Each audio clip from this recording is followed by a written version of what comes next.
এটা কিসের জন্য কাটছি জানো? কিসের জন্য কাটছো? ওটা বিচে কলাটা দেখিয়ে দাও। থোড়টাও ছাড়া যাবে না, থোড়টা মজা লাগে খেতে। যাদের হাই প্রেসার তাদের জন্য বিচে কলা গাছের যে থোড়টা আছে, থোড়টা খেলে ভাজা করে অনেক হেলদি আর সবথেকে ভালো খাবার। মজা খেতে। এটা আমি দেখিয়ে দিচ্ছি কিভাবে কাটবো, তোমাদের দেখে দেবো, একটু রানিং করে দেখিয়ে দেবো, ঠিক আছে? ঠিক আছে, বের করো। প্রসেসিংটা দেখেছো কত সুন্দর প্রসেসিংয়ে বের করছে।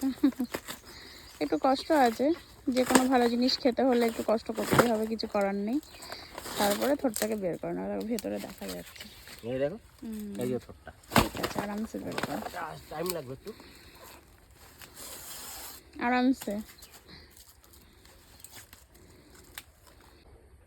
অনেক কষ্টের পরে ছাড়িয়ে টাড়িয়ে দেখো এই যে থোড়, এটা বেরোলো। এটা কচি এটা একদম, কচি পুরো, দেখেছো কেমন লাগবে? এই থোড়টাকে খাড়া করলে হবে না, এইভাবে নিয়ে যেতে হবে, তাই তো? চলো চলো, কোনো জানি না, সবাই তো বলে। আরে মানে ফটাফট খেয়ে নিতে হবে, না হলে এটা হেলদি খাবার। হ্যাঁ, ওকে, বুড়ো হয়ে যাবে নাহলে। চলো চলো চলো চলো চলো চলো চলো।